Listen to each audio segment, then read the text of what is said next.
Hello and welcome to the first episode of Fleetcast 2024. And we're very much in 2024 now. I did just have a moment where I was like, ooh, are we 2024 or are we still 2023? But as you can see, I've got the lovely Ben with me this evening, and we are going to be discussing about Doctor Who and the final episode that we had for 2023. And we finally managed to arrange our schedules enough to do this. So, hello, Ben. How are you doing this evening? But I am not bad. How are you? I am good. I have literally just got in the house and it's like, what, 9 o'clock. So, I've been a bit of a dirty stop out. Yeah, we all do Yeah, it. it doesn't happen often. So, I'm quite happy with myself. But how have you been? What have you been writing this month? Uh, Power Rangers. We recently blew up multiple cities. To be fair, we didn't just blow up multiple cities. We kind of blew up a timeline. We kind of went, it's a bit timey, wibbly wobbly. Yeah, I'm pretty sure I actually wrote that exact line in. I would be disappointed if you didn't use that phrase, to be fair. Yeah. But yes, we have very much been in Power Rangers Solar Force. We have been modifying the time zone, the timeline, shall I say, time zone, completely different concept. We have been, yeah, we've been doing a lot of adjustments and changing things Y- and Yeah. kind of Um, using, I want to say, 2024 as a New Soft Year's reboot. resolution. Yeah, and it's been good. So what have I Yeah. been up to? I have been doing more timey wimey stuff on SS Mary Rose, because we still haven't quite figured out what's been going on in the grotto and what's been causing all the different time zones and things What like that. have you? So, what do you generally do around? Because you tell me quite a lot about your Atlantis. You tell me very little about that one. Okay, so SS Mary Rose is going into Fenris Rangers. So it's a kind of a grey area. We do a lot of just random things. So the last couple of missions have been um very either shore leave related. So we've done an episode where we went to the episode for Lower Decks. Have you watched Lower Decks? Yes. Okay, so do you remember the chief engineer? Uh, Vaguely, yeah. Okay, The and the he's the annoying guy with a moustache. yes, the annoying guy with the moustache. But where he's from, I basically created a whole mission around where he's from. So the dragon tournament and Yes. yeah, I know. So I've done a whole mission about that, and then before that, were on a hollow ship that was Okay. basically like a hotel. It was like a Oh, hotel. okay. So not like in Insurrection. Not really, but I would say it's more like Westworld. Um, Ooh, such a yeah, good show. yes. So it's Still need to watch very the most recent season. haven't seen it myself. I haven't actually seen it, but I've been told it's like Westworld. So Mm. it's very much like that, but it's leading to a bigger plot. But because I know my crew, look at this and listen to this podcast. I'm not going to go into too much details, but I've been laying out a couple of breadcrumbs throughout the last couple of missions that might come to fruition. They might not. Oh, Spoilers. spoilers. Yes. So, but we have been heading more towards the Fenris Rangers and kind of the grey area that is the universe at the moment, and leading us towards 2399 as it will be come December. December, just January, the fleet will be changing years, so it's we're leading into Picard era, which is Well, yeah, that's Picard season one. yeah. So, and obviously the Fenris Rangers make a big impact in that season. We've Well, kind of well, been one of them does. yes, but it's the one that we need to make a big impact. So yeah, so Mm. we use Free Cloud a lot. Free Cloud, it's amazing. There are some amazing things that have been done out there, and Nikki from Obsidian Fleet has actually found something for us that was really really handy. Which I'll put in the notes below. That it gives us so much lore to work from. And obviously our Fenris Rangers, there's an Elorian, there's a lot of Romulans, and there's humans. They're all from different walks of life, and it's yeah. So Nice. it's just they are a kind of bit of a subplot for the game, and Greg Knoll is currently trying to use the ship as a kind of cover for them. He's fully on board with with the mission, but it's a case of he with it being a Connie class, you know, it's an older ship, so they can kind of fool a lot of people. Hmm. So yeah, yeah. And it's also the best class, Well, yes, yes, you 100% are on board with the fact that it is the best class ever. But yes, so we especially that configuration. The reef is gorgeous. yes, but to be fair, it's not overly a refit because when I joined the fleet back in 2016, um, it had a lot of modifications, so we have a lot more cargo space. So yeah, so it's a Connie refit, but it's not quite the one that you are familiar with because it's more Hmm. civilian, which is nice. Yeah. You know, Yeah. it gives us a lot of space. And we've actually just gone for a bit of a refit and we've bought a holodeck. Oh, So nice. we kind of have a little bit of Have you fixed the biggest design flaw of that refit though? which is what? You need to repaint the hull because they actually have a line on the neck which directly correlates with the location of the warp. But literally, To this be line fair, is I don't think in that much detail. I know that when I took over the game back in 2000, like January 2017, after the former CEO disappeared after what 2 months, I know that we've got an old ship's mascot on it. You know when you've got sailing boats and they've got like the yeah, woman on the front. We've actually got one of those superimposed onto the ship, nice. and it's been there since what? It's been there since 2393. And it's just a random plot point that we bring up quite often. So That's yes, quite funny. yes. So moving on from SS Mary Rose to the reason we're here tonight. So we are talking about the Christmas episode of Doctor Who. So then, going into this episode, what did you think of it? I enjoyed it. Okay. So Um, what were your expectations?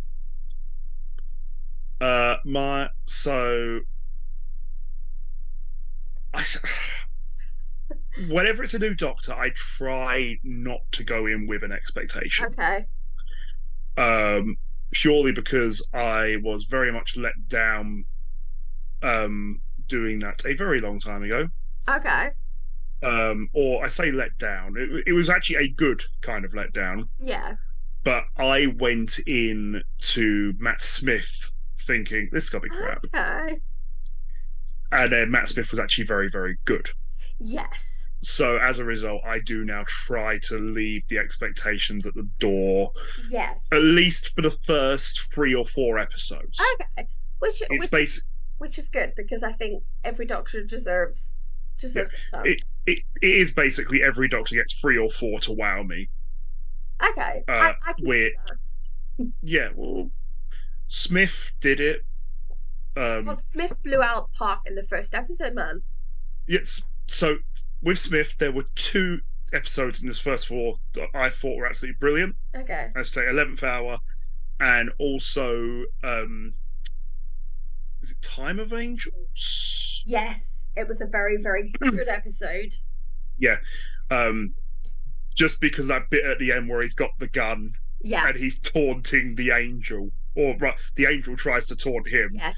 and all it accomplishes is just makes him angry. Yeah.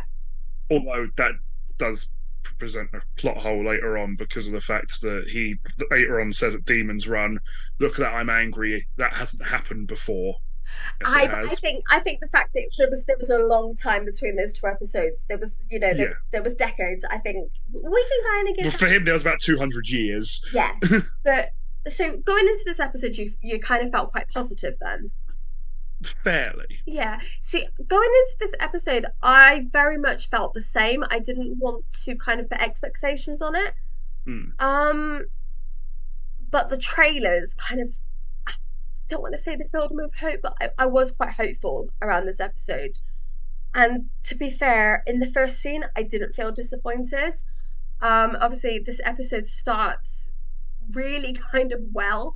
It kind of starts with us learning about Ruby Sunday, who is, you know, she's going to be very much the Doctor's Mm, companion going into the next season. We yes, learn, although isn't there's all this stuff where apparently she's going partway through uh Duty's second season, apparently. yes, but we'll get into that at the end because Yeah. I think that deserves its own little section. Mm. But yeah, so we learn about Ruby Sunday and the fact that she's got her adopted. I can't even talk now. She's got her adopted mother Carla, and obviously she's got Cherry, who Mm. is the most amazing character throughout this episode. Um, Mm. Cherry, she literally just makes me laugh every episode. And the first scene is basically she's interviewed by Davina McCall, which I think is a stroke of genius because Davina McCall, when she appears in these type of episodes, we've seen in Dead Set where Well, she. it Go go on, on. what were you gonna say? I was going to say it's actually the second time she's been in Doctor Who. Really? What did she appear in previously? She was in Bad. She was in the episode Bad Wolf with Christopher Oh Eccleston. well, She that was voiced a robot of herself, years ago, Ben. I'm not gonna remember that, man. But yeah, but it was Christopher Eccleston's best story. I know, but Bad Wolf is a very long time ago. But Yeah. yeah, I just really like how Davina McCall appears in these episodes and she kind of steals the show because I really liked how this scene was played out that, obviously Ruby is trying to find out more about her family because Mm. as we kind of find out that she was left at a church, and she was just left by a cloaked figure. We don't know much about this cloaked figure, but we know that she was left at this church. I'm Um, guessing we're going to get into the theory crafting bit yeah, for that that, later that's on. that's a whole different section. That is its own section. And we find out that obviously she was left at this church, and that she was adopted by Cherry Mm. and Carla, but we don't know anything else about her. Yeah. And Davina is doing this program, as we know that Davina does in real life, is they're Mm. trying to do episodes where they do DNA testing and Mm. things like that. And I kind of really like this scene because Davina does, as I said, Davina does still every scene that she's in. Um, but we kind of get the hint that that something's quite not right about Ruby Road, sorry. Um, Ruby Sunday. Sorry, Ruby Sunday because she's left at Ruby Road. That's where I am. Mm. She was left at the church on Ruby Road, which Yeah. is the whole episode's name. Mm. I kind of really liked this scene because it kind of gives hints. What did you think about this scene? So I thought it's one of those ones where they don't do a huge amount in terms of what's actually happening. They do a lot of exposition for the character. Yeah, Sort of a lot of exposition on her character in particular. I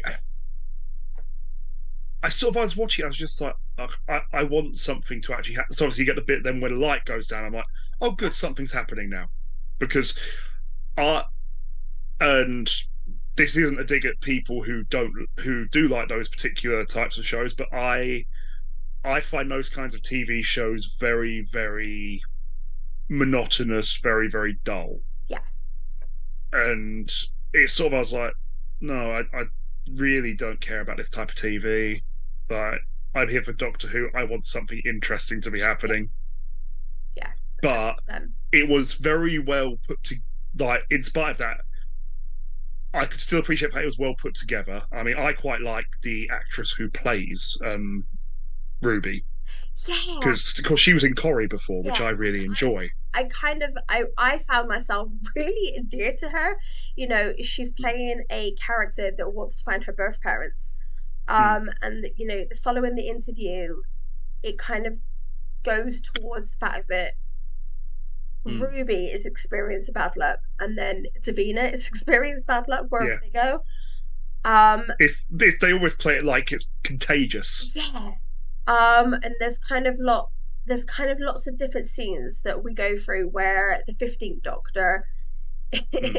meets Ruby, and he's trying to he kind of twigs on that something very, very quickly is wrong. Mm. Um, and then obviously then we get the scene where Davina is killed Mm. seemingly by a Christmas tree, which Well, literally had that I loved. They were to me that was paying something off yeah, from the first Christmas special, which was the killer Christmas yeah, tree, yeah, where Jackie Tyler had the line of "I'm gonna get killed by a," and I was yeah, like, yeah. someone finally But to does. be fair, every I feel like every scene that I've seen Davina in, she gets killed by something. So obviously in Dead Set gets killed by zombies, and obviously in this Mm. scene she gets killed by a Christmas tree, and Well, I just think it's brilliant, and I think Davina, even the robot version of her yes. in that other thing, she gets killed by Jack Now I twigged. because he blows her up. I know exactly what scene you mean. The Big Brother scene Yeah, from the the station. you don't, no, she's on the that's on the she's on the makeover bit because then No, she's you not. got the No, it'll be the Big Brother one where no, Rose. you're right. Yeah, because it will be it's a completely different. I know who you mean for the makeover, but she would have been doing the Big Yeah. Brother because that was Oh, what 2000. she did at the time, Yeah, because that was what 2005. Yeah, 2005. She was doing Big Brother. So yeah, I so just to be fair, I just remember the Jack bit with yeah, the but joke about that was Trish. I want to say Trish and Susanna, where it that was was it. Big. Yeah, Yeah, yeah. it's That's all me. coming back. It's all coming back. But yeah, I That's me just mixing find up whole that reality TV. yes, but I just find that Davina in every scene that she's in, she kind of dies, and I just think it's brilliant for casting that she's able to do real life and She's like like Sean Bean. hmm? She's like Sean Bean. Yeah, well, yeah. But yeah, so I just find these scenes to set it all up is quite interesting, and then we kind of learn more about Ruby and the fact that obviously she lives with Carla and she lives with Cherry, Mm. and they've got a new foster baby in Mm. Lulubelle, and oh, Such a terrible it's a name. terrible name, but yeah, it's a terrible name. That's I like that they make start they're talking like real. Oh, it's an awful, such an awful name. yeah, yeah. It's And and to be fair, if I was ever put up for foster or adoption, I would love to have Carla and Cherry as my family mm, because they are just so positive.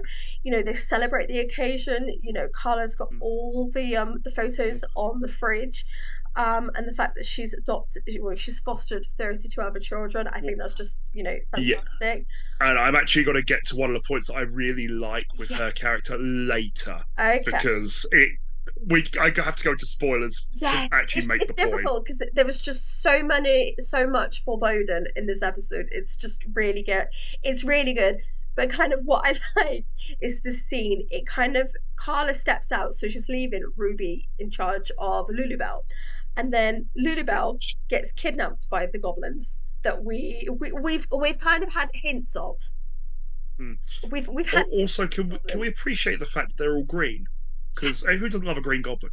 Yes. Well, Because I overly don't well, appreciate. Spider Man doesn't, Well, but but yes. So you know, I just it's hard to say. I really liked Ruby as a character because she literally was no shits given. She literally climbed up onto the roof and she is giving chase to these goblins. She is running along rooftops. She is doing everything. yeah, And I just really like the fact she leapt onto this ladder, and obviously she met the yeah, doctor, but she kind of leapt before she met the doctor, and she yeah. was doing What I love is he makes the comment to her about what the hell are you doing, and yeah, it's just like, but that's like I can count off about a dozen times where he's done the exact yes. same. But this leads me to the most important part of what I feel of this scene is when he has those gloves. I I love them here. I don't like them so much later. Okay, but I love them the fact that he has obviously he's had 1,000 years since he's last in this situation. And obviously the last time he was in this situation was Rose, and she was on the Zeppelin. No, the last time he was in this situation, he was hanging on to the. So it wasn't a ladder he was hanging on to. He was hanging on to the bottom of the TARDIS and wearing a bow tie. See, I wouldn't have said it was this important.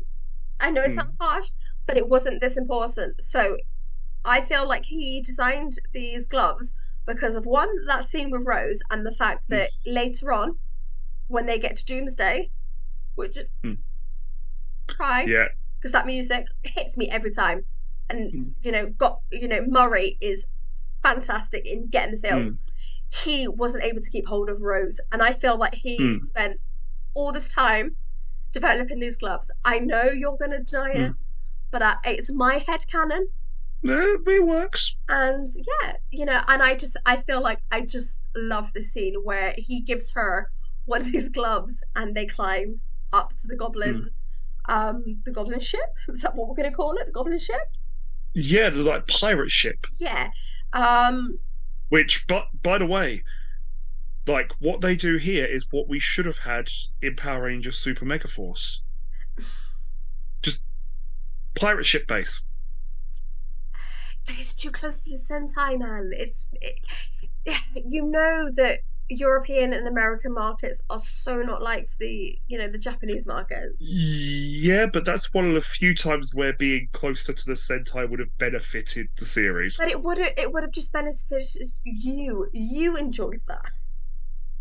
Go Kaiju was amazing. I know. But yes, so we Yeah. then move on to Ruby and the Doctor having a bit of back and forth. Mm, And they're on this pirate ship. Do mm. you want to tell me what your feels are on this pirate ship? Because I have a lot of feels. I mean, first of all, I just like pirate ships, so Okay. like, so for context, like one of my favorite movies is Pirates of the Caribbean, Okay. specifically Curse of the Black Pearl. So yeah, if you give me pirate ships, I'm like, yep, okay, I'm happy now. Just keep doing this. Okay.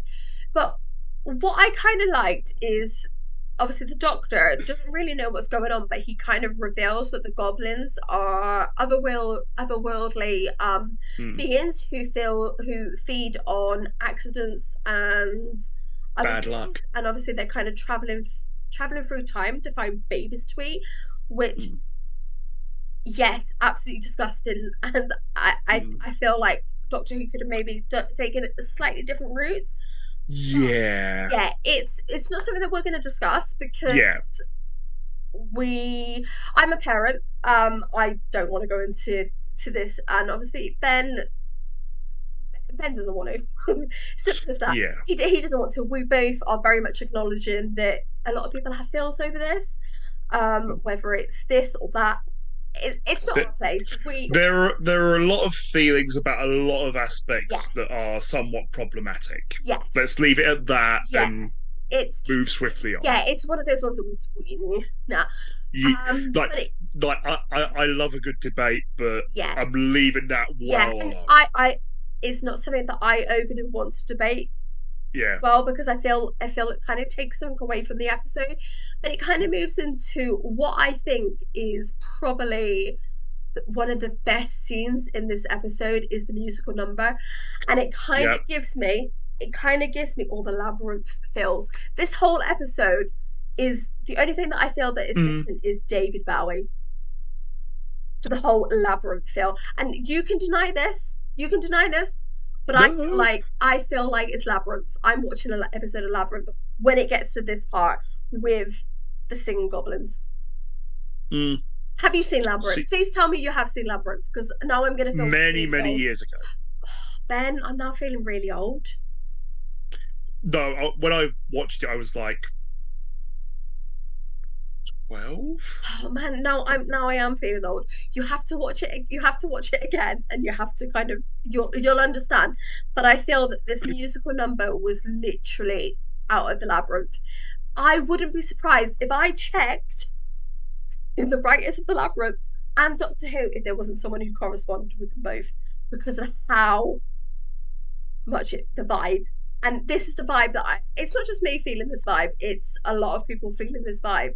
But I Mm. do think knowing their knowing the out of character, shall we say, for this episode, and the fact that neither actor or the actress playing the Doctor and Ruby Rose had much preparing beforehand because Oh, this, they didn't know that they were actually singing it yeah, live. They thought they were lip syncing. they literally thought they were lip syncing. They didn't realize until the day, well, pretty much as they were kind of getting up to do this scene. I think it's an amazing scene, and Mm. I'm not gonna lie, I have watched this episode, this scene, just this scene, over and over. I've watched it a couple of times. It was really good, and I feel very much like it was an episode that we kind of needed. Um, Where I know it sounds it was awful that it's the Goblin King eating the thing Lily is Bell. the thing is it was the second best musical number that Cutie Gatwa has been in anything this year in 2023. What was the other one that he's been in? I'm Just Ken. Oh God, yeah, he was in Barbie, wasn't he? Yeah, he was one of the Kens. I forgot that he was a Ken. Yeah, he was like tennis Ken. Oh, see, I haven't seen it, but yes, no. Now that you've said that, yes. But I kind of like this part because obviously, the Doctor and Ruby escape and they return to Carla's flat, and I kind of really like this part because it's strange, but it It, kind of makes sense the longer the episode goes on, where there's a storm, there's a freak storm that mm. causes a giant crack to appear in the ceiling, and And of then course, we know that cracks in things are yeah, never a good sign. yes, it leads back to um Amy Amy. cracking the wall. I literally went Donna then. I was like, no, no, no, keep going, keep going. The other redhead. Yeah, the other redhead. It leads back to Donna and, the cracks in the universe and, all of that. But it kind of like, as soon as I saw the crack, I was like, I know what's going to Yeah. happen here. And obviously, Mm. it kind of leads to Ruby disappearing from the universe. And Yeah. oh, I really don't like this scene. The thing is, I actually really like this scene. This brings me back to what I didn't want to go to Okay. into earlier, which is with her foster mum. Yeah. And like credit to the actress here, she does a really good job of it Yeah. because they basically have her play two different Yes. stereotypes of a Yes. foster parent. Yes. They have her play early on the stereotype of the really caring, does it just because of the love of the kids. Yeah. And then at the later on, they have her playing the one who's literally in it for the money. Yeah, and that's really kind of what hurt me as a parent. I think I'm looking at it from a parent point of view that Mm, it was difficult to watch the Carla and mm. the Nana were Yeah. there just for the money, and the fact that it was different with the Nana, it was so different that she just felt, Mm, she was just in bed and she didn't kind of want to do anything, and mm, I really liked Cherry as a character when we first met her, and she was like, am I gonna get a cup of tea? And obviously in this universe change, she's really depressed and she's in bed, mm, and she says to the Doctor, because the Doctor's like, oh my God, what has happened here, what's going on, what's changed, he realizes that something's changed, and then we kind of get the Doctor who then goes back in the TARDIS, mm. and he And kind this of, is where you get the shot from the start of the episode yes, with him coming out there.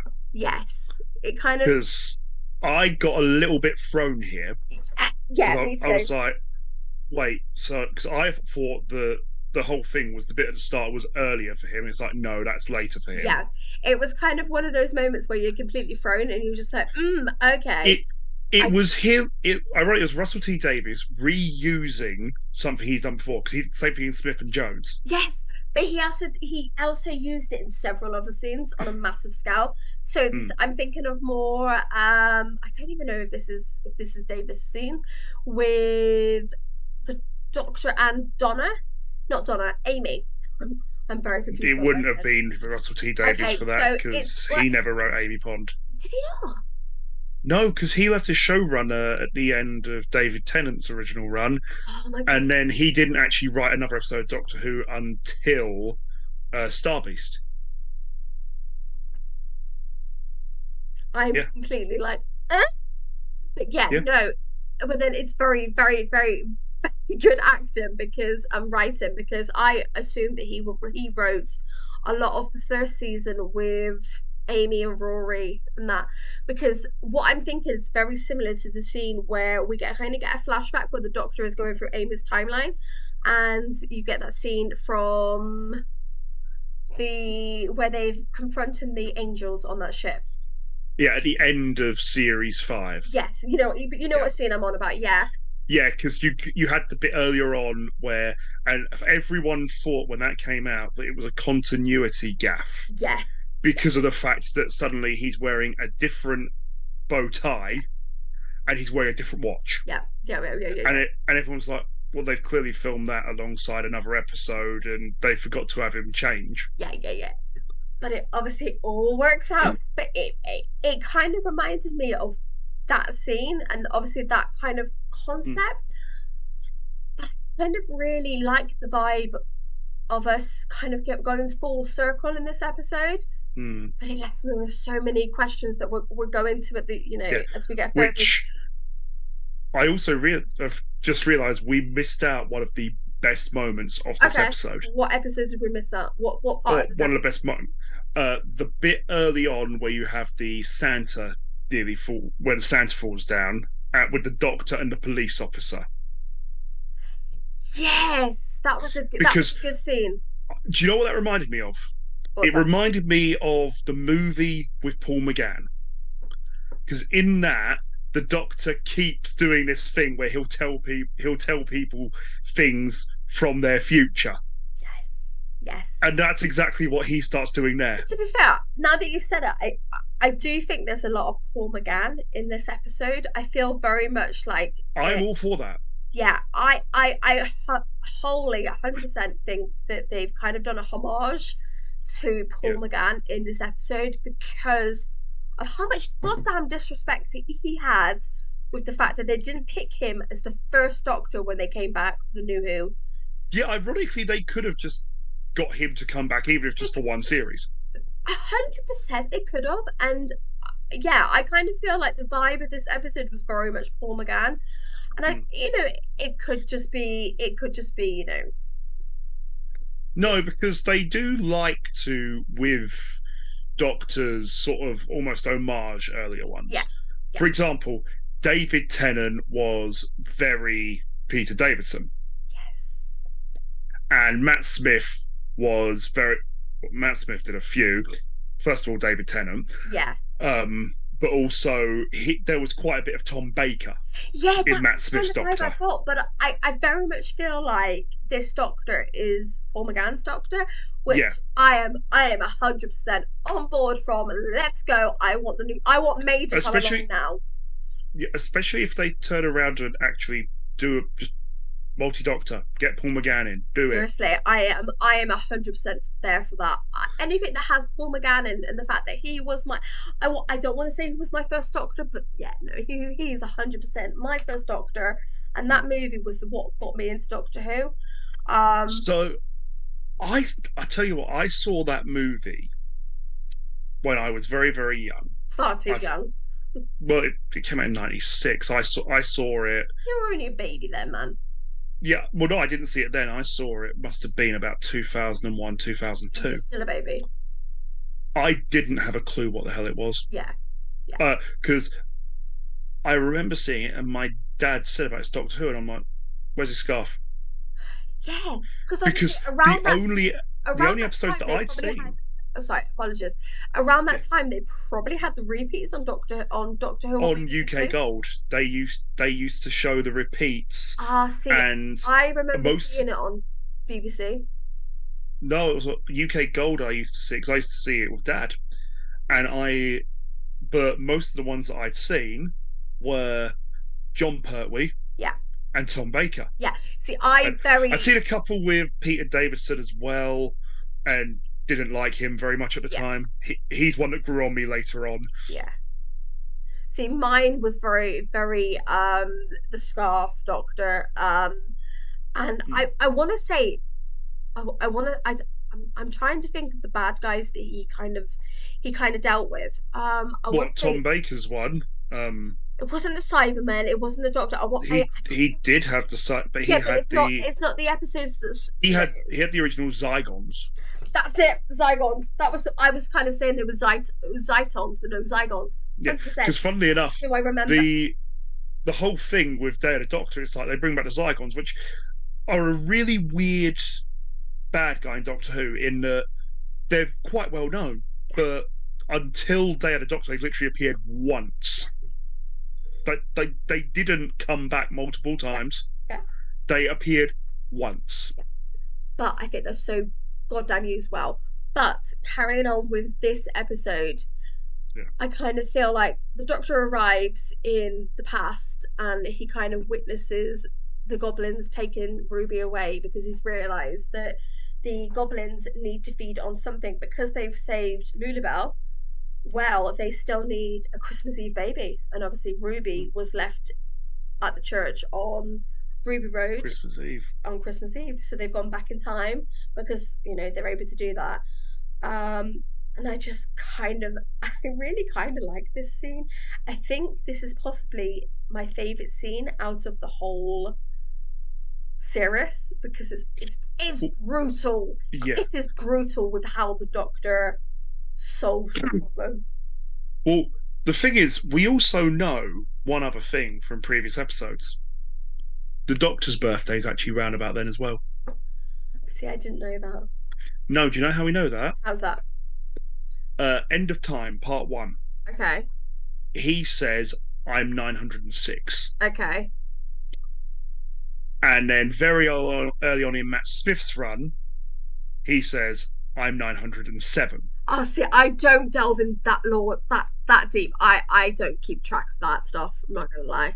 There's also the fact that he does do a lot of time traveling in between, so there's but I in my head, I actually put the Doctor's birthday as being Christmas Day. Okay, well that's your headcanon, but kind of this scene is absolutely brutal in the fact Mm. that he he kind of uses the gloves to basically impel the Goblin King, causing it to Yeah. impel on the church steeple. And it's really brutal. I don't quite remember an episode where it's been quite this brutal. You might correct me. No, he because ironically, this is the first time in a very long time we have seen the Doctor actively kill the villain. Yeah, it kind of feels very much like Christopher Eccleston. It, which Yeah, which because is kind of ironic because obviously the BBC and Disney, because we've got Disney dollars now. I've said it once. I've said it for the first time. They very much kind of want to make it a reboot. Um, which I respectfully disagree with. Sorry, my earphones are playing up. kind of, your ears are a bit. One sec. You could. Sorry. I'm leaving. It's lit.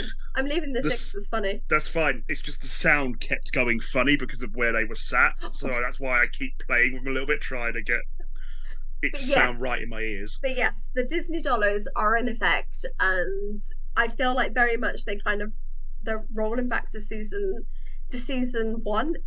Yes, Uh, series one, season one. Series 1 or Series 28 I don't or know. I don't keep track. So basically, I feel the like series of Doctor Who are well and truly bleeped at this point. yeah, it's a hard kind of keeping track of it.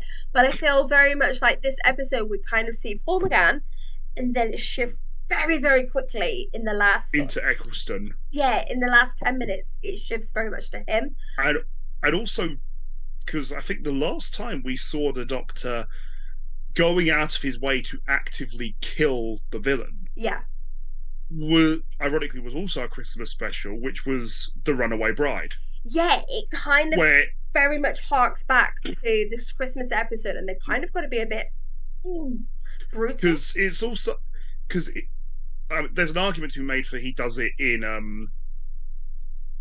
the one that you couldn't pronounce the title of before. Second special, um, Wild Blue Yonder. Yes, the episode that we Becca cannot remember whatsoever, to the point that she literally was looking here like, oh. But yes, the Wild Blue Yeah, Yonder because is in the there, episode. that there's obviously the bit at the end where, as I said, he goes very Machiavellian there, as the Doctor has done historically. Yeah, But it's not a case of, oh, I'm going to make sure that I kill you. It's yeah, just a there. It doesn't even feel like he's trying to kill the Doctor. That felt like he yeah. was But trying. it He was. That almost felt just like he was trying to punish her for thinking she was as clever as him. yeah, kind of. I the vibe of this episode when he's using the glove, he's Yeah, physically pulling this ship yeah. down onto Which, the church, to the church by steeple. the way, like credit where credit is due to Cutie Gatwa here. It is really, really hard to act something like what he's doing there, where he's doing the bit where he's pulling it down. Yes. Because let's be honest, in reality, what they are doing is they are feeding it down to him. Yeah. Making it look like you are putting that much effort in when you are putting none in is very, very difficult. But I think the fact that he is such a goddamn good actor is playing in here. I was not disappointed at any point in by him. Yeah, my points where I was disappointed were primarily in writing. Yes. Um, Ironic. There's one scene that I wish we got. Okay. Well, we can talk about at the end. Yeah, Obviously, the Doctor has yeah. he's He, steepled. He's steepled the Goblin King. yeah, Did you see what I did then? So he yeah. steepled the king, well, King Goblin as he's referred. And obviously it causes the ship, the time ship, to disappear. So basically, it resets everything, and Because if you destroy the source of the thing, then it goes away. yeah, it kind of gets a bit timey-wimey with it It's a all. paradox. Yes, it's a bit. Which, by the way, where are the Reapers? Yeah, Like, it very much is. bring them back. Yes, it very much is a paradox. And obviously, the Doctor leaves Ruby on the church step to ensure that the pastor or the parson finds her. But what I kind of really like about this episode is we see the woman who leaves Ruby there. She's cloaked. Gotta love a good cloak. Yep. She could be on an episode of The Traitors. And obviously she just walks off into the night, and the Doctor doesn't kind of follow her. He kind of returns to the present, just to I like that you see the point where he considers it, though. yes, He thinks about it. yes, because I kind of get the impression that he thinks, I kind of need this for later on. I kind of need answers. Mm. Yeah, and obviously Yeah, because yeah, we know how he likes a good mystery girl. yeah. And obviously he informs Ruby about what's happened, and this is the moment where he kind of saves Davinia McCall from her bad luck and dying by the tree. Yeah, It's just but it's adorable. It's an adorable scene, and I kind of really like her acting in this. Um, I yeah, just love the shot of him stood there holding up the Christmas tree. yeah. It was a really well done scene. But yeah, I kind of think they could have done more with this scene. Obviously, the Doctor leaving Ruby behind because obviously she's the bearer of bad luck.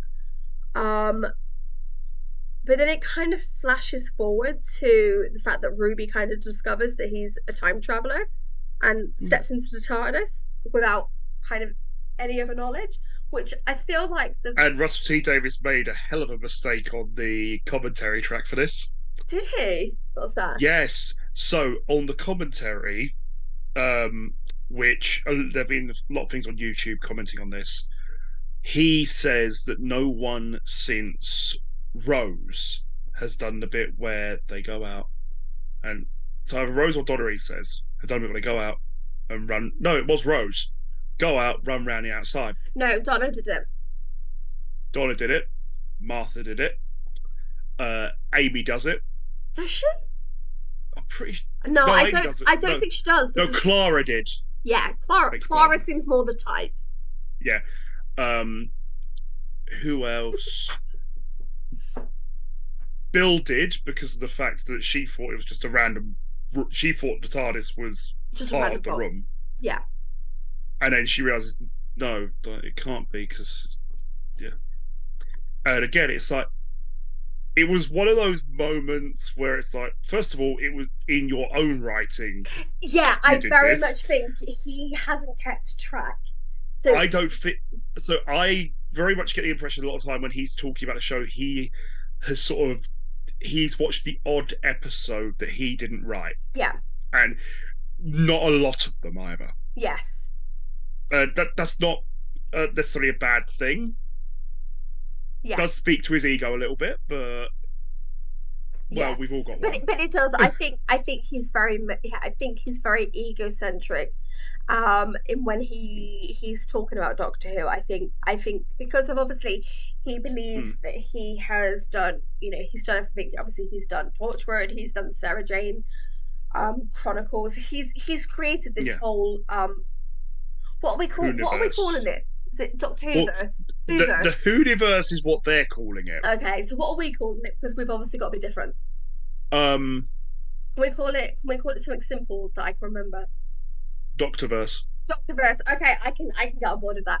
So the Hmm. Doctorverse, he has created a Doctorverse, which yay, 100% credit. But I do think he's a bit of a twit for not acknowledging that other people have done some amazing things. Like if he tries to write out River Song, I, I am prepared to go to London I or Cardiff and declare war. I don't. The thing is, I don't think he even because he didn't fully create a Doctorverse. Because do you know when the first spin-off of Doctor Who was? Torchwood. No. So it didn't go to series. It ended up just being a one-off TV movie. But there was one called K9 and But Company, that's and it, old. That's old. Yeah, it's old Doctor Who. I'm on about like new Who. okay. So Okay, I was because going to say obviously I think we do know as well that is still canon because of the yes, fact I'm. that I'm Sarah Jane had K9. yes, I'm not disputing that. But Yeah, Russell T Davis had not. He didn't really have anything to do with old Doctor Who, did he? we did. He didn't. No, Yeah. because So he I'm would more have been about 20 when yeah. that came out. So I'm more on about new Who and the fact that he has basically been involved in the Doctorverse. He created Torchwood. I'm so hoping that comes back.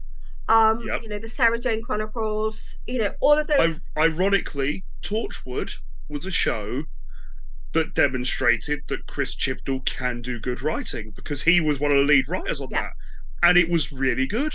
I love I love And Torchwood, and I think we need to do a podcast just on Torchwood because I do think it's I, amazing. I'm currently looking over at my DVD shelf where I have literally all four series on DVD. Well, shall we say that you need to start watching them again, and then we need to do some podcasts on it because I think Torchwood as a concept is just mwah. And I say this Yeah, as someone who's been to Cardiff and has seen Yanto's shrine. Yeah, yeah. I was You're about to make thinking, a joke that would absolutely have to be cut there. yeah, and we're not, we're Jesus not, Christ. we're not going to cause me more work tonight. But yes, so moving back to very quickly before Yeah. Ben makes a joke that gets us all cancelled. Um, how this The episode joke ends. involves Jack. Yeah, how this episode ends. I kind of really like it. And then we get what Disney are the best at. We get a mid-credit scene. Yeah, they are They pretty good are at those. Marvel, man. I practically think we're part of the Marvel universe now. With a So mid-credit scene, we should be up there with them. mm, yeah. I kind of really like this scene because it kind of leads back to the beginning of this episode where Ruby is going through her bad luck, and we have met the neighbor, and she's called Mrs. Mrs. Flood. Flood. Yes, we will get onto that in a second. And she kind of breaks the fourth wall, She and very much breaks the fourth wall. yeah, and obviously she kind of reveals that she knows what TARDIS is, which There are so many theories online. yes, yes, but that's kind Uh, of but we'll get into the theories in a second because Yeah. I know you're like itching. I can see that Ben is like literally he's bouncing. He wants to go into this. Um, I find it just very interesting. But yeah, so that kind of ends the episode. Um, but just going from this episode, what were the points that you think could have been changed? Because I know that you feel that there's a couple that could have been changed. Yeah. Uh, First of all, I and I get that they're going for. There's been a bit of time in between the giggle in this episode, Yeah, but I wanted the bit where he's still in the post regeneration or post bi generation in this case, bit where he's a little bit off kilter. I don't think we were ever going to get that. I think they kind of very much quickly wanted to move on. Yeah, it's just I always enjoy those parts of the post regeneration I episodes know, but I don't because think we also, were ever going to get that. yeah, and also I wanted to see the bit with the picking out the outfit, Yeah, I and just, especially yeah, where we know that he is going to have a few different outfits throughout. It yeah, would have been nice to have seen him going like basically through some. yeah. I think they kind of wanted a very much clean slate. They were going for the Eccleston type start here. But this is why I very much feel like it's okay. Going forward, I'm going to make you a deal because we know it's going to be me and you doing these episodes going forward. Yeah, I think pretty we need, much. yeah, I think we need to class this as season 1. And this is me saying it. And I know you're not going to agree, and I can see your face. And I love you dearly, I but get where you're coming from. I think for canon and Season one continuity. of this iteration, not so much canon because they've not said the rest of the show isn't canon to it. Okay, so can we say this is season 1 of New Who? Yeah, and yeah, we can stick with that until we then get new who, That's and fine. then new No, no, no, who, no. and And then we'll we get we we got to end up, New Who. and we got it with New York. Yes, yes, that's the kind of what I'm going through.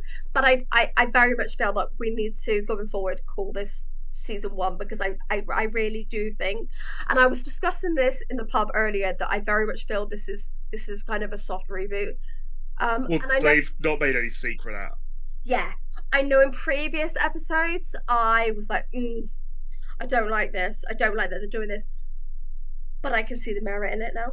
I no, I can see the merit in it. I don't like it, Yeah, but it, but I think possibly the way, but so funnily enough, it's very much like my stance on like newer Star Wars. I'm going to use my example here, yeah, where while I make no secret, I do not especially enjoy new Star Wars. I yes. think that Star Wars since Disney took over is the worst Star Wars has been. See, I don't think it's that bad. But I don't. That doesn't mean that I don't see the merit in it. I do Yeah, enjoy the fact that we do get regular Star Wars content. yeah, And to be fair, they have been getting better.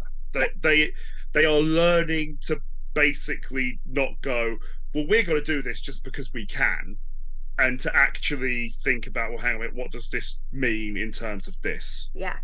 See, I very much like Star Wars. I very much like the approach they've done, but I don't want to say I get less bogged down with the details, but yeah, Ben, we're fully Yeah, aware that I don't get bogged down with quite as many details as yourself. This is I why, get a little bit OCD with yeah, these but things. this is why I kind of like us doing podcasts together because you go one way and I kind of go the other, and we kind of find a middle ground. I like it. Yeah. But yeah, so what is your score out of 5? So out of five, I am going to go for the 3. Okay. It is my lowest scoring special of 2023. I went so having said that I didn't go with any expectations, I did go in knowing it was going to be my lowest scoring special Okay. because of the fact that it was the one without David Tennant. Okay. Like it, as much as I'm not going to judge like Cutie Gat was Doctor, Yeah. but just on the oh it's not this. I have my preferences. Okay. So I'm actually going to go lower. Lower than three. Yeah, I'm going to go for two. But there is a reason why. So I'm going to put my two. Go on. I'm going to put my two on the screen. And I'm going to move it around so that it's not in the way of me because I don't look very good with a TARDIS trying to go out my nose. I have gone for the fact that I think it's possibly the weakest Christmas episode. Hmm. Um, Uh, yeah, so I actually think it's the weakest Christmas episode that we've ever had. And I don't think that reflects on the Doctor and Rose, the Rose on Ruby. to to be fair, I could be wrong, but I'm pretty sure even he makes that mistake in the episode. During the song, it sounds like he calls her Rose, and it's Yeah, just like, I kind of feel like it's what? the weakest. I feel like it's the weakest Christmas episode, and I kind of almost want to go back and watch each and every Christmas episode and rescore them because maybe I'm wrong, but I do feel like very much this is the weakest Christmas episode. And I do not, So, under any circumstance, want this to be a reflection on the Doctor and Ruby because I think they were amazing in this episode. so I'm trying to think which ones could be classed as weaker. Yeah, Um, I wasn't I don't think I wasn't the biggest fan of Matt Smith's second one, the Narnia one. see. I like that one. Or if it's not. I also wasn't the biggest fan of Matt Smith's first one, but that's because I don't like Catherine Jenkins. So that's Oh, see that's that I would I well I'm not gonna give it the score of what I think of that, but it would be higher on yeah. my scale. And But that one I then also end up in a tricky one because I really like Michael Gambon. So it's like, but oh, I've obviously I think these are very much personal scores. yeah, they are. And this is my personal view. Yeah, Obviously, we didn't do a disclaimer at the beginning that this is all us. This yeah. is this is not a reflection of anyone else. Because that was me, I forgot. Um, but I very No much toxic Trek, no toxic fandom, all of that stuff that Becca normally says at the beginning. he said it. But yeah, you know, it's not me being toxic. It's not being me being toxic fandom. I just compared to Christmas episodes, it's not as good. And I Yeah, I mean, but I am very excited for May and seeing what happens. to be fair, so I am cautiously optimistic about going forward. Yeah. It is, in my opinion, still an improvement on the Doctor Who we've had for the last several years. In Mm. my opinion, it is the so. Here's what I'm going to give it. Okay. It is the best holiday episode since Stephen Moffat left. Which is when. Uh, Twice Upon a Time, Capaldi. But we haven't really. No. We had a couple of New Year's episodes. See, I really liked the New Year's episode where we had I the like I like the one with Jack. No, I think I like the one where they are in the storage units. That wasn't a New Year's episode. That That was. was just one of the random specials. It was New Year's Eve, man. No, it wasn't. It was. It was New No, because Year's Eve. all of the New Year's Eve episodes that Chibnall did were Daleks. Which is the storage one, the Daleks, Were the Daleks in the storage one? because they were the bad guys. I need to go back and rewatch I that. need your card. I need your Doctor Who card. Oh, you can't have it. Mostly because I'm currently looking at my poster with all of the best Doctors on it. It has Paul McGann, it has David Tennant, it has Matt Smith, it has Tom Baker, it has John Pertwee, it has Peter Davidson. They are all ashamed of you right now. Um, it also has William Hartnell, Patrick Troughton, Colin Baker, Sylvester McCoy, Christopher Eccleston, and Peter Capaldi. Although, actually, no, I've got to put Peter Capaldi into Best Doctors as well because he was very good. Yes. So I think the fact that we had the New Year's Eve episode with the storage units with the Daleks, I actually think that scores higher. Um, but yeah, maybe that's another Yeah, season for us that we need to go, we need to compare the yeah. Christmas episode. So one of my so ironically, and now I'm going to get into issues with completely different episodes again. My biggest issue with that was the one where they brought up Yaz having a thing for the Doctor, and the only reason why I didn't like that is because the companion having a thing for the Doctor is such a cliche. Yeah, but I don't like it. I did like the approach. So there is one time I've liked it. See, I think we're looking at it from very different angles. Mm. From an LGBTQ angle, I I appreciate absolutely, that bit. yeah, I absolutely love that. The Mm. fact that it was a female companion loving the female doctor. Okay. The only see, I just generally leave the gender Yeah. aspect of it at the So door. yeah, but it's we're looking at, Yeah, as I said, we're looking at it from yeah, very different yeah, angles.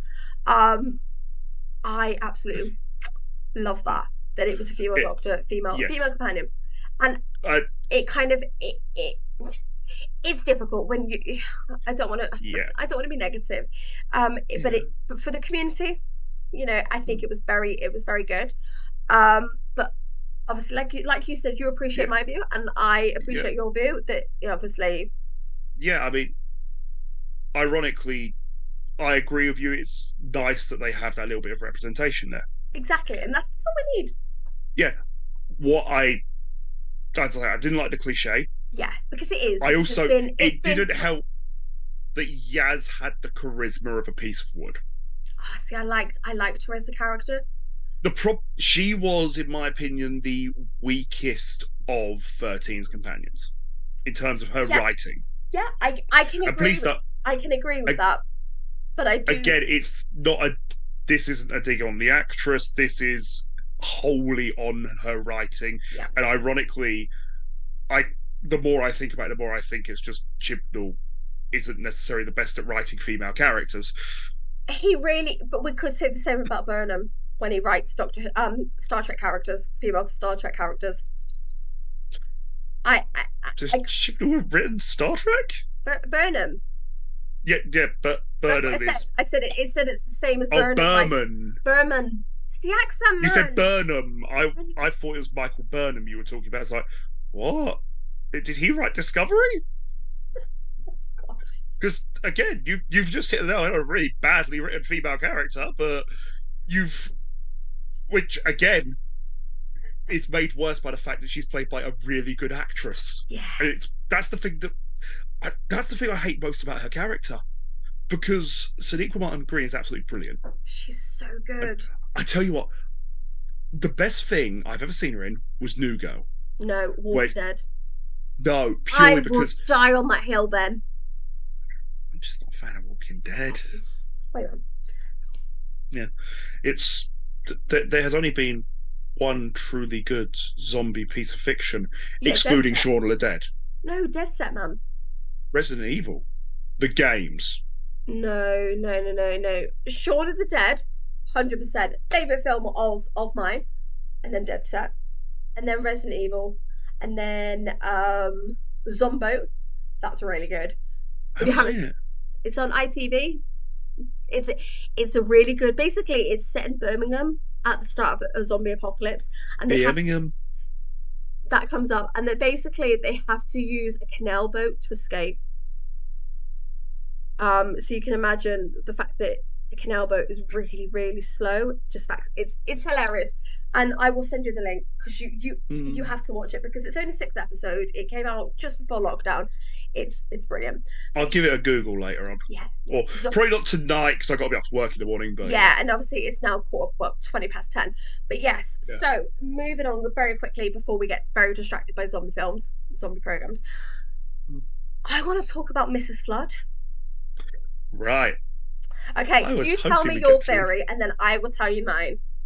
So, the prevailing theory online Yeah, is that she's going to turn out to be the Rani, yeah, because flood, rain, anagram of the word Rani. yeah, yeah, yeah. There's also another theory that I read that it was going to be a version of River Song. which I kind of like I will be that. so cross.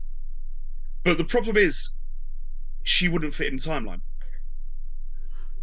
No, no. Like, it definitively stated River Song had three incarnations, Yeah, and we know the third one dies. yeah, yeah. Um, then the one that I've seen recently that I want it to be is Romana.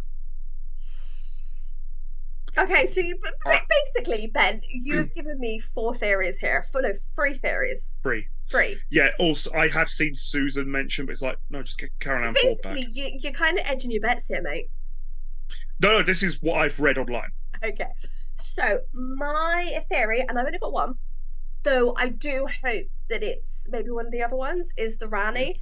And I am so deep in the Rani lore.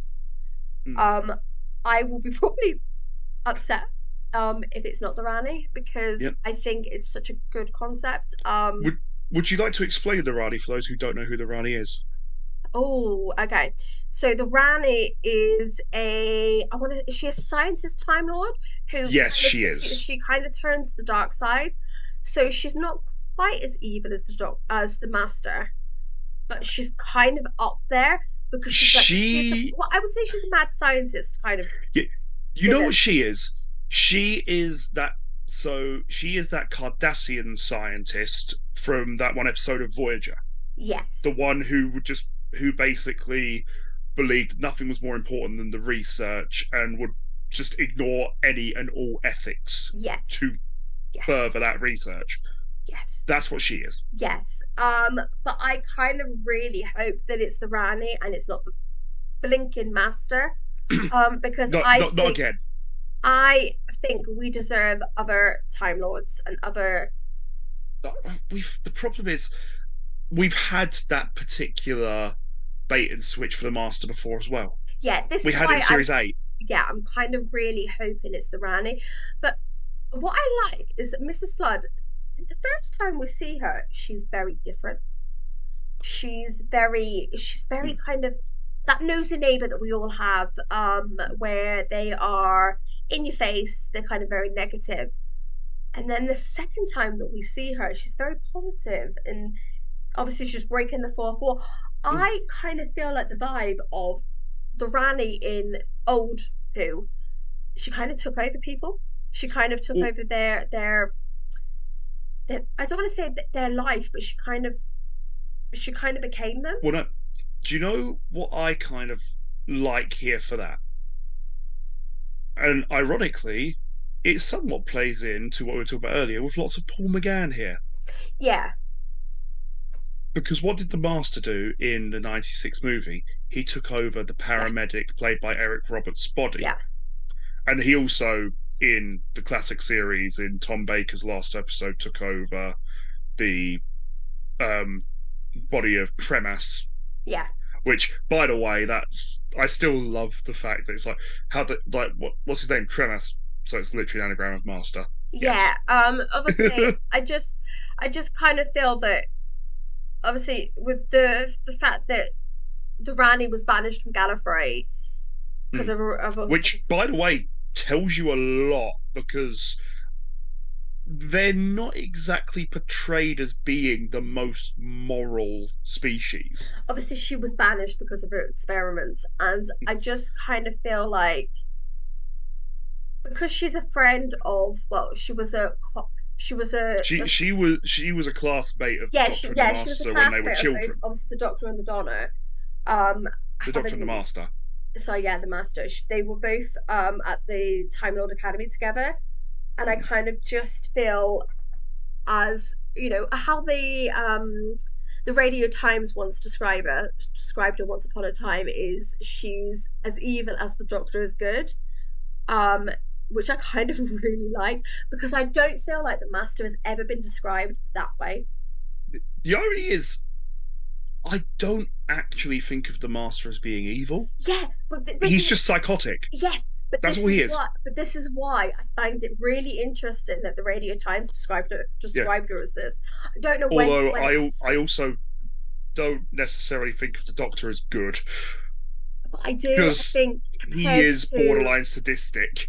mm, mm, well, I think we kind of all have Our moments. yeah, have our moments, but I just kind of feel like I'm excited for the fact that if it is the Rani, I really kind of hope that they kind of hint back to like the episodes like the Mark of the Rani, the Rani. I She don't only appeared necessarily twice.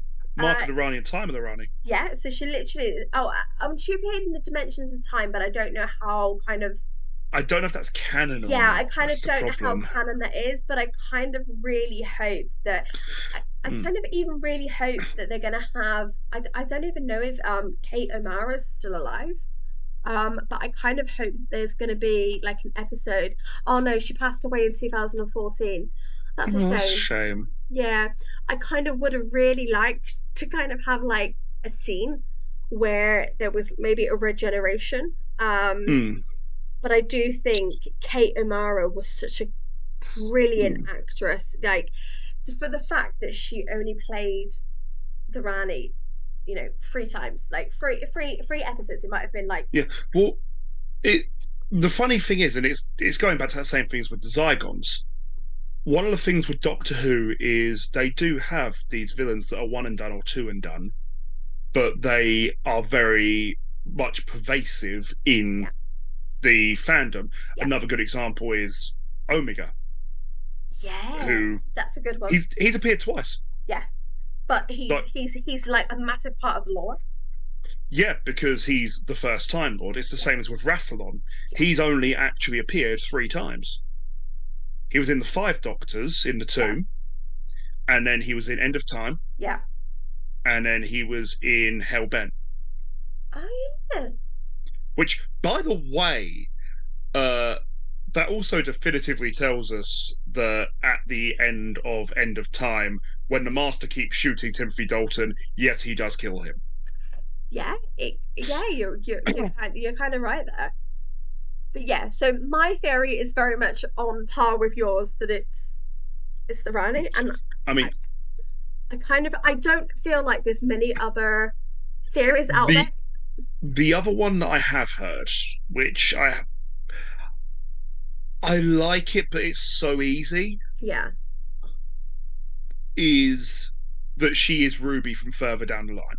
yeah, I've heard that one too, but I kind of don't. It feels too easy. Yeah, I kind of don't delve into that one.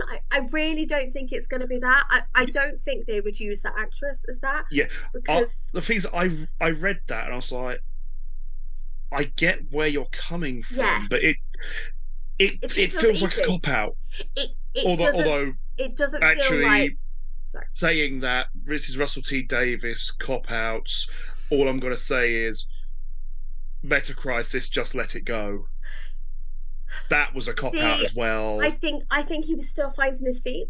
I know we I, don't agree, we very much don't agree yeah, on that on the meta crisis. Because as that should have been going through all three specials. That's yes, the thing. but we're very much looking at it from different point Mm, of views. yeah, I'm a woman, you're a man. We're very much looking at from different points in our life, points and everything. I you're think not that much older than me. yeah, but I'm a mum man. I'm True. it's different. Not to say that you're not a grown up, but I feel like Anyway, maybe I'm slightly higher on the grown up scale. what You says asked he, looking at his Doctor Who cosplay? Ben, you ask me quite often. At least once every 2 weeks. Should I buy this?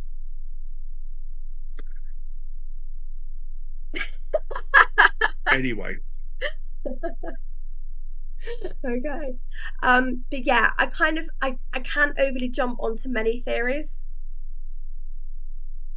yeah, as I say, I'm reading all these theories, Yeah, and I like some of them. I dislike others. The yeah. Susan one I hate. I don't hate it. I don't hate it, but I don't see it.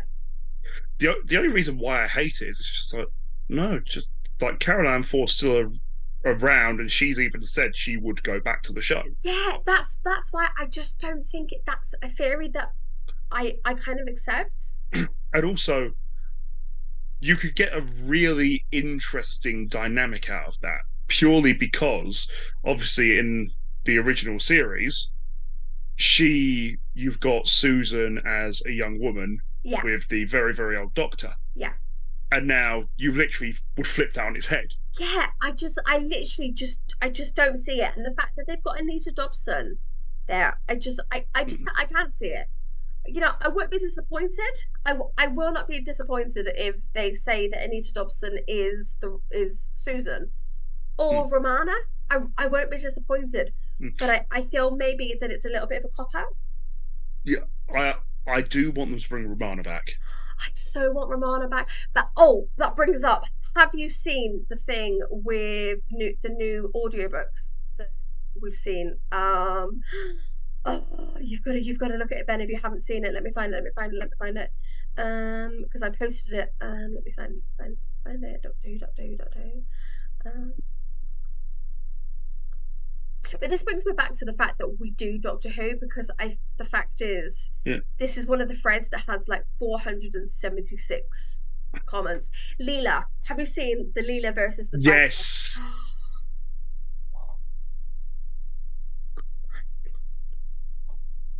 Yeah, I mean, first of all, she's much better dressed now. I can't hear you. Oh no, that was me. I was just yes. Oh, okay. Yeah. But yeah, she's much better dressed now. No leather bikini anymore. But that's very much a sign of the times. Yeah, although I still love the reference to that interdeleted scene with Matt Smith where where Amy says, "So I'd have to say, show me all previous TARDIS occupants," and Doc says, "No, I'd have to say, please show me all previous TARDIS occupants." Thank you. And then of course you get that she's going through all of it, and then she goes, "Oh," and she goes, "Oh, what?" And it goes through a whole list. And is that a leather bikini? Oh, I haven't seen that. I might have to look at that. But Yeah. yeah, I think it's very much a sign of the times, and I really love that we've got this scene. I would say it's a scene. Hmm. Um, that leads into the audiobooks. I am literally probably going to get these I audiobooks. thought it was for the Series 15 Blu-ray release. I know it's audiobooks. Oh, It's where have I lost it to? Oh my god, where's it gone? So yeah, it's the collection. Well, I want to say it's classed as season 15, but oh, I don't know. I apologize now if it's gonna cause my me. Oh no, it's good. So it's season 15 announcement, but I didn't kind of expect it to be. It's for the Blu-ray release, but I yeah. thought it was for audiobooks.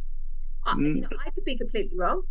I yeah. you know It's I kind of to I won't lie. I was kind of like, oh my god, and I might have got distracted. Um, mm, I I have to admit, I this is the first time I've realized that they've been releasing these Blu-rays out of order.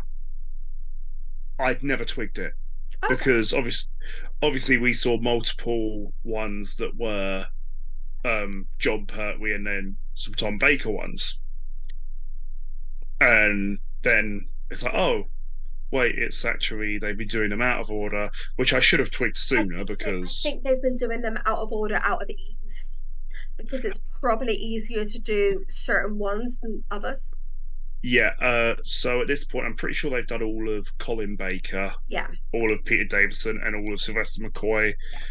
yeah, I'm pretty sure they've also done all of John Pertwee. yeah. Uh they're for obvious reasons gonna have difficulty with William Hartnell and Patrick Troughton's. Which is a shame because how many episodes are still missing? I'm not sure, because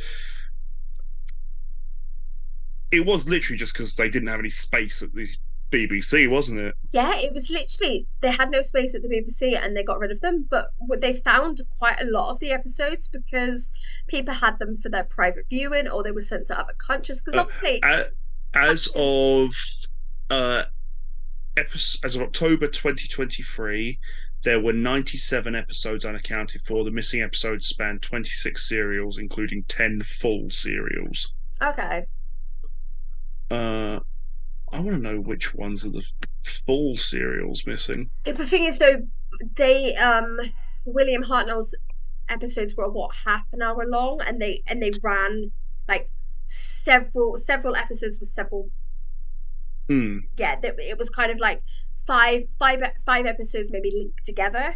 They mm, kind of continued where the last story yeah. kind of left off. Oh, But I don't oh, like that. but Well, one of the um completely missing ones is Patrick Troughton's first one, yeah, and which is also Daleks. yeah. I think it's a complete missing one, but I think they have the. I want to say they have They the. had the audio, so they Yeah, remade it as an animation. yeah. Which I love. I love the fact that we're able to do this with this with this new technology. And I love the fact that new technology has given us that we can have Doctor Who, and it's not lost anymore.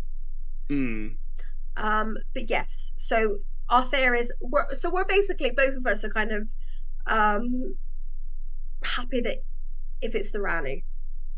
yeah. Okay. I'm happy with Durrani, happy with Romana, Yes. less happy with the other suggestions. Yeah. I would be very happy with the Rani. That's my only one that I'm gonna be like Mm, firmly. That's the one I want. mm. Is there anything else that you'd like to add about this episode? Um, no, because I'm not going to be a negative Nancy on my other point.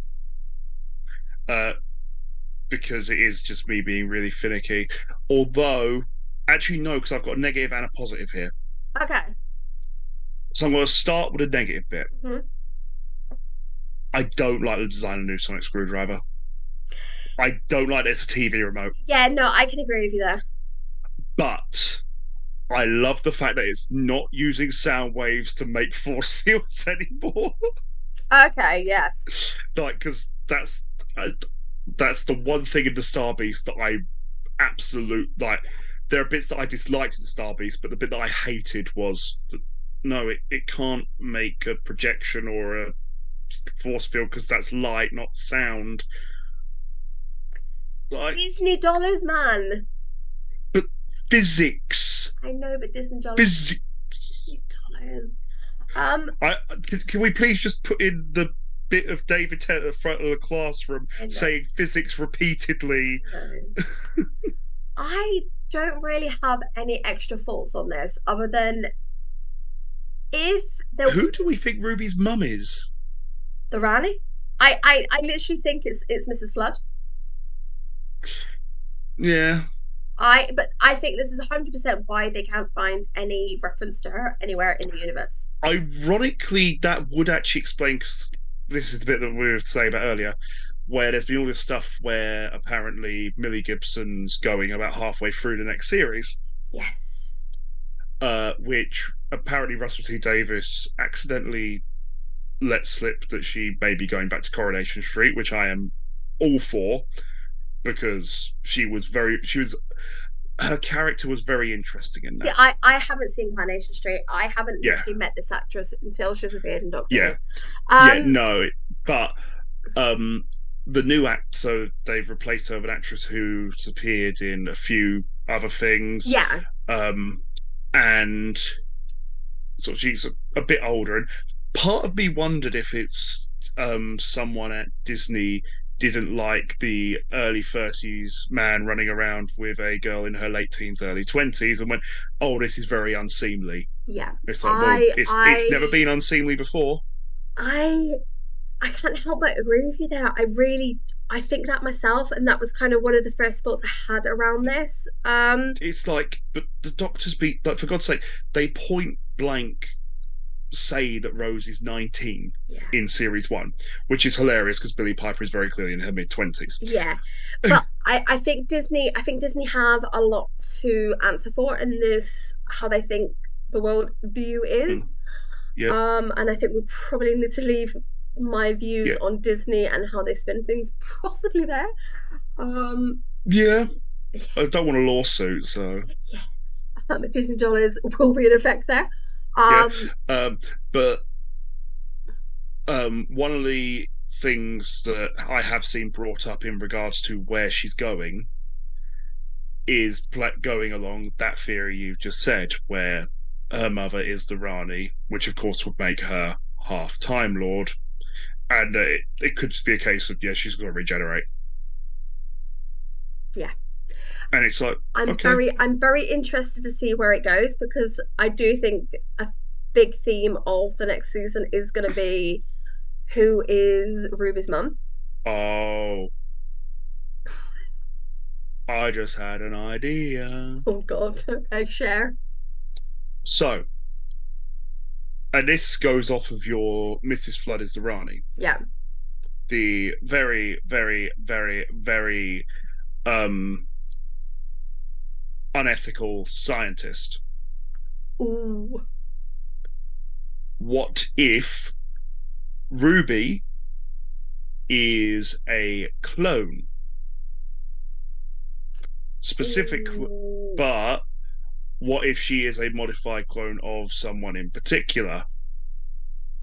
Guess Uh, who? I don't want to guess with you. No, no. The key word is second one. Guess who? The Doctor. Mm. But then that means there was three of them. I'm not prepared for three of them. Well, no, because that would be a definitive clone. That would really be an entirely different entity. Yeah, I just don't know if I'm prepared for that, but it would be an interesting concept because it would very much link into how the Rani is and Mm. previous things that Yeah, she's it done. But it I would, would actually fit her character yeah, but because I would, she in her second appearance she had this weird fixation on the Doctor, but which I think that links back to the fact that obviously going back to when they were school children. mm, Yeah, it would see, very much. I just got the impression of he turned her down when she asked him to go to the school dance. Yeah. That was kind of the vibe that I got. But yeah, so I think yeah. So Which, if that was the case, love, that was like 1,000 years by ago. then 6 whole faces ago. No, it would have been Because 15. It would have been 15 faces ago. no. I'm saying in Oh, the when it was one in the back classic then. series, Okay, yeah. because that was Sylvester McCoy's first one, so that would have Yeah. been 6 whole faces ago. I just yeah. So I think we need to leave that episode there with the fact that yes, Mm. you thought to be fair, I think this is the first episode where you've scored higher than me. No, the No? giggle. I'm pretty sure I scored higher than you. Okay. When this episode's end, I'm gonna put a scoring of each of them up so that we can see and we'll have a table, I think. Yeah, because I'm pretty because I can't remember because we've there's been It, over a month in between. it's over a month since we've last done this because obviously our schedules have both been a bit woo. All over the shop. Yeah, because obviously I've had tiny human birthday parties, I've had Mm. Christmas chaos, and you've been busy. You've been, a busy little bee with work and just Mm. general life stuff. So Yep. it's been nice to do this again. It kind of the Yeah, first it's podcast fun. of 2024. I think this has been quite Mm. nice to get us back in the groove Yeah. of things. Yeah. Um. But yeah, I'm pretty sure that I gave that one a 5. You gave it a 4. Could be. That sounds kind of like me, but I don't think I've ever scored as low as two. No. No, To be fair, I scored the first 2 specials. I scored both of them at 4 yeah. because I was giving them David Tennant bonus points. Yeah, I know. I know you were giving them. I know you were giving them bonus points, but I do very much. Technically speaking, based on the bonus points, I should have given the giggle 6, but Yeah, to anyone who's watching this, I wouldn't let him give him bonus points because I wanted it to be 10 points. Okay, I wanted to be nice and clear of how many points each of us were giving him. So he got given five, and yeah. he was basically sulking in a DM because I wouldn't allow him David Tennant extra points. I was like, no, this is not happening. You are going to give five then, and this is kind of how it. Yes, To be fair, I think at one point I actually suggested 13 yes, because, well, there's meant to be 13 doctors I according to know, I know, things, but it doesn't work out like that. and now we've got a whole slew of extras. Yes, but it needs to be a nice, simple. thing. But yeah, Yeah. so I think we'll leave this episode with it having 5. You've given it 3. I Yeah, give it 2, so it's 5. 5 out of 10. 5 out of 10, which is the lowest episode so far, which is a shame. Yeah, But I don't. It's not a reflection on the actor and the actress playing Ruby and the Doctor. I think it's just poor the writing, writing and isn't great. the writing isn't great, and it doesn't stack for me Yeah, against other Christmas episodes. I'd agree. I mean, to be fair, I think Christmas episodes peaked in 2009. End of time. I'm not saying they haven't done good ones since, but See, I think we need to start doing more of these episodes around the podcast, and we need to do more previous just episodes. just sit there and do a full on rewatch of New Who. I think we need to. I think we need to do a will, and we'll have it the timey wimey will. Oh my god, Yeah, although timey wimey will. although can we add one thing from outside New Who to that wheel? Okay, Can we add the 1996 movie? yeah, because I want Because to watch Paul it. McGann. Okay, so next episode, what should we pick? Uh, Should we pick the film? yes, let's just Okay, watch so Paul we will McGann. do the film, and I will create the timey wimey wheel. I'm so I'm excited. gonna have to dig out my DVD. I think I've got. I think it's on the iPlayer. I don't know if the movie's on it. Actually, no, it is. I'm, They put all of it on there, yeah, didn't I'm they? pretty sure. I will have a look. So I, I pick the am next now episode with, but that does actually lead us to something, because we've not announced what our next lot of series is going to be outside of Doctor Who. no, We haven't, have we? So no, we have been talking as a group. because we do that occasionally. We do it. To be fair, we do it quite often. And we have decided on what our new series is going to be. Because obviously Doctor Who's run out. So even though we have talked about the timey wime wheel, we've decided that our next lot of series is going to be what ifs, because I think it's really important to discuss different moments in Star Trek, X-Men, Mm, and Power Rangers that could be different, and I think it's important to discuss them, because we all love the Marvel what ifs, but I think we need to do a little bit of Obsidian Fleet version of it. yeah, because well, who doesn't? Uh, sorry. While you were talking there, I was double checking. Yes, the movie's on iPlayer. I was gonna say, I'm pretty sure I've seen it. So Yeah, yeah, so but hopefully our new series will start next week. But it might not. It might be the next the original series. is it the debate of how the formatting's got to work still kind Yeah, of so ongoing? we're still working out some kinks. So it could be a rewatch of the original series, or it could be the Mercury interview episode that I might have just discovered that I hadn't actually edited. So sorry if you're a Mercury player. I have had this episode for a very long time, and I 100% thought I had edited it and chucked it up. But Jill doesn't actually blame me, because she thought she just hadn't listened to it. So it is there to edit. It is going to be done, but we're not 100% sure what next week's episode is going to be yet. So it's a case of watch this space. Yeah. But you'll probably see both of us on this next episode, because Ben has put himself down for a lot of episodes. I'm not going to lie. I actually was quite conservative. There were a few that I wanted to go on that I deliberately stayed off of. Did you? Yeah. Okay. I can't remember explicit examples off the top of my head, but I remember going, "Oh, I like that. I like that. I like that." That is And the I was, issue, because I feel like with what if moments, there is so I much mean, potential. there was the one that I had to jump on. Okay. Um, am I allowed to say any of the Yes, ideas that because are on the list? what I'm gonna do is, I think, to make it nice and fair, is I'm gonna make a what if will. And it's Um, got to be you'll spin the wheel and see what we yeah, do. I'm gonna. I think that's probably gonna be the approach that we're Yeah, gonna take, yeah. depending on So schedules.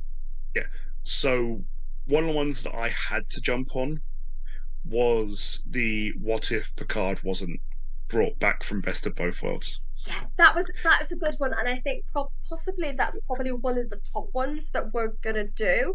That's probably going to be the one that will have the most people on it, I can Yeah, imagine as well. I think four people have signed up for that one. I think Yeah, me, you, I want to say Andy and Emu, yeah, or it might be Paul. yeah, I know yeah, I know at least me and you were there, and there's at least yeah. there's two others.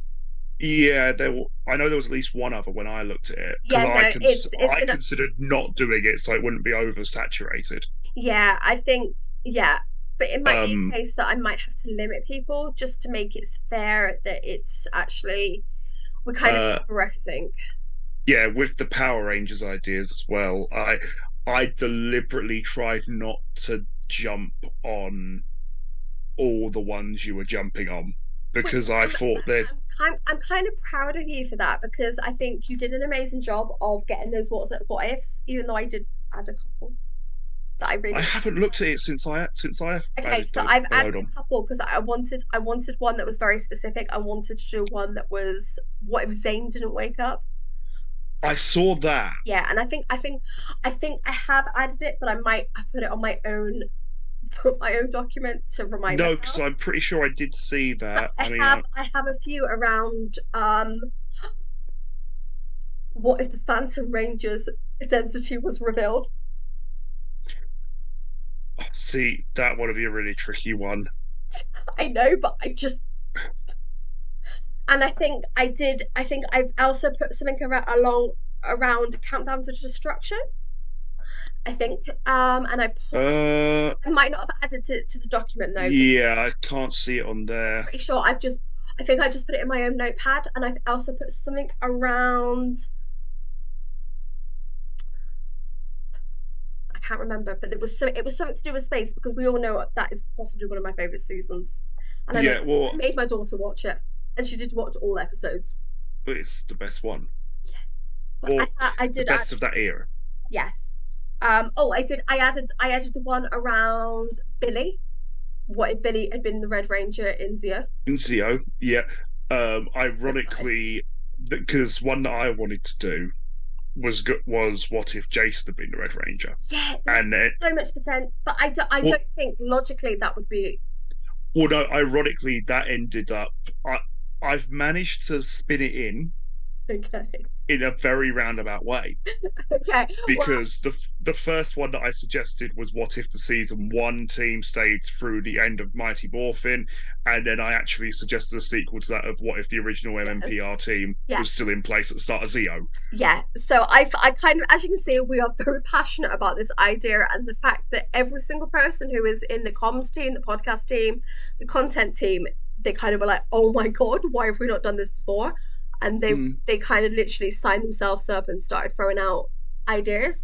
So that potentially might be the next episode, but it's a case of just trying to get mm, people together. But if anyone out there has an idea that they want to do, hit me up on Discord. I am always interested in seeing everybody's ideas because obviously it's not just mm, our podcast, it's the Fleets podcast and the community's podcast. So, we kind of want to hear everyone's ideas and kind of mm, go forward together. But yeah, I think this was a good episode apart from mm. some of the difficulties of the episode, but I don't think it was a bad episode. I think it was kind of lazy writing. Yeah, Yeah, I think it was just lazy it writing. that is its probably biggest weakness. Yeah. And it is unfortunately a weakness that is becoming a bit of a pattern in this new Who, and like it real it does feel like it's a pattern. It feels like Russell T Davis is almost phoning it in Yeah, with the writing. It's like, dude, we know you can do better than this. yeah. Like you would But like. Uh, it's another thing that it annoys me in the same way that Chibnall's bad writing annoyed me because I know that he's not a bad writer because I'd seen other stuff that Chibnall's done, which is really, really good. yeah, And then same with this, I've seen other stuff Russell T Davis has done that's really, really good. yeah, His weird opinions on disabled people notwithstanding. Although Yeah, I love the fact that he thinks they all have missile launchers in their wheelchairs. I know it's difficult. It's so difficult. But yeah, I don't think this is a bad episode. I am really excited for May. I've really enjoyed the trailers that we've seen. I just wish it I I just wish it was I maybe a saw little that bit. first trailer they put out. I haven't seen any others. I would have a look. Maybe that could be something else that we can have a quick look at. But yeah, Yeah, I'm excited. I don't think there's any negatives around New Who. I just don't. ironically, its first big negative has come about since they've confirmed that Millie Gibson's going very early on. But I feel like But that was very Christopher Eccleston in how they did oh, it. not only that, but people, this is everyone conflating the fact that you had Yaz for the entirety of 13's run Yeah, and the fact that you had Clara for 3 series, you had Amy for 3 series. yeah. I think they're just Um, comparing because obviously we didn't and have. it's like, yeah, but then compare that with, so okay, we had Rose for 2, but Martha was only really in 1. She was one. Donna was one. Billy was one. We've had so many. We've Bill was 1. Uh, like it's Yeah, I can yeah, see 100% where you're going, and I think people forget that we've had a lot it's of like John kind of Bishop's character was 1. yeah, we've had a lot of characters that have only done one season. I think they just forget that. I think on a scale, fans forget that, and it's It sad. in in the classic series, a lot of them were 1 season, maybe 2 at a push. I But think it feels different in the older seasons because there were the, so many yeah, episodes. the classic one as well. The issue is a lot of people go, oh, but there were loads with Sarah Jane Smith. She was the exception, not the rule, Yeah, yeah, because she like in terms of companions, she was the only character who you could debatably put into that same category. He's not technically a companion because they're like Trouser Doctor is the Brigadier. yeah, yeah, He's the only one with more appearances as part of the regular cast. yeah. And it's difficult because I kind of I want old Who, new Who, and new Who to be merged, and we're all happy with the canon. But I Mm, don't think it suffers from the same type of thing as Star Trek. That it's very hard on a series that's had it's had yeah, such a long life. It's very hard to keep the lore in track, to keep characters in track. it, I don't think it's possible for a series that old. the thing is, you're dealing with, as you say, 60 years worth of lore. Yeah. First of all, you've got to get continuity errors. Yep. Um, which the thing I love with Doctor Who is Doctor Who has an inbuilt explanation for continuity errors. It's a show about time Yeah. travel. Like paradoxes done. Yeah. Um, and even in Star Trek, there have been times where they've used time travel to hand wave away their continuity Yeah. errors. I do almost wonder if they're going to use timey whimey approach to wipe out things in this series. I don't want it to happen, but I kind of have a theory that to get the clean slate, they might do something extreme. I know they've done What the whatever the I w- so they there's went only to one independent way they and could what was the split called by generation, by generation. That was it.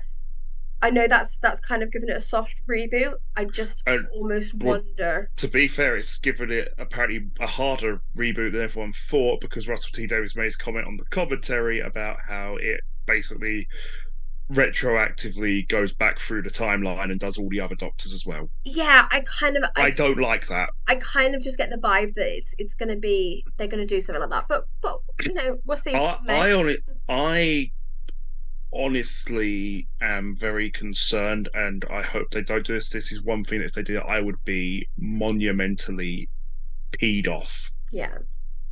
But I am concerned they're going to just turn around and literally bin, like they're going to find a way to actually unwrite the entirety of continuity prior to this series.